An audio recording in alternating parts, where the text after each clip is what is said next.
Age Said dipun uja Age Said. Nggih.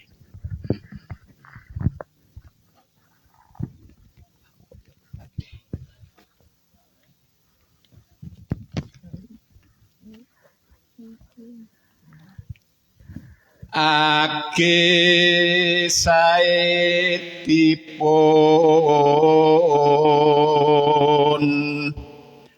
uja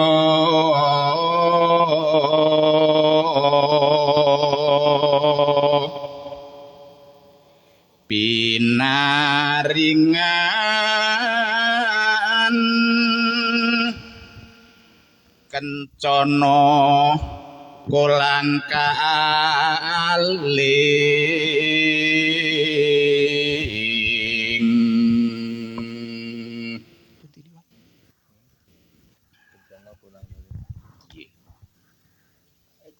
Said ngener gunungipun.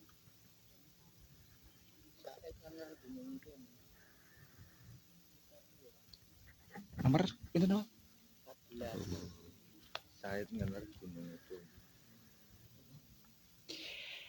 Said ngenar dunung ngipun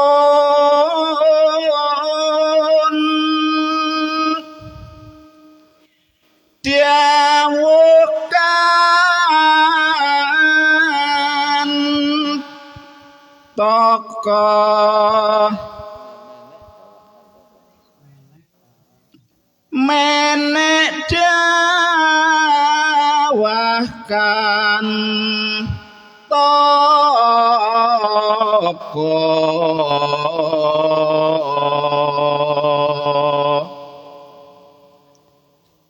datan enget kya katilar tiyang sepuh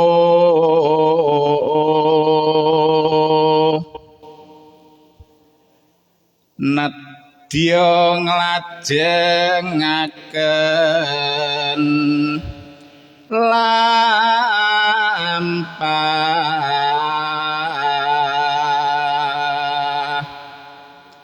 Said eling kraos isin Nggih, sipun. kula pungkasi mawi napa pantun ya Pak. Oh, nggih parian nggih Pak nggih. Parian nggih. Nek wonten basa Indonesia saged penustani pantun. Neng Mangiran tuku sukun. Waduh, cakep. Bakule jenenge Mutiem. Waduh, sajake iki. Warga Payungan guyub rukun.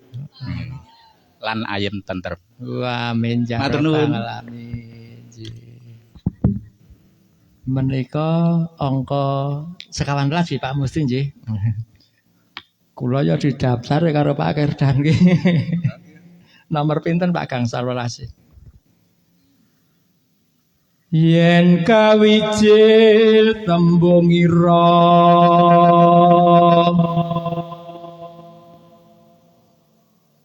elok temen ana wong tuhu sekti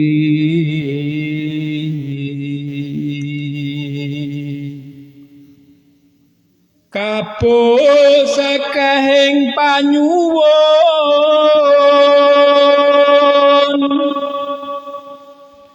kinasih mring pangeran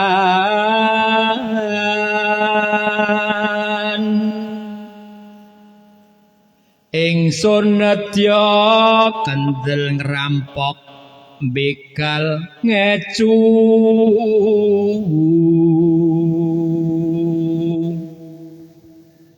Angupati Purukira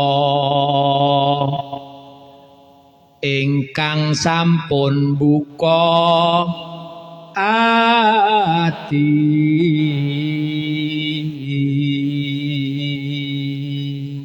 Kendel nggih, mboten kendel.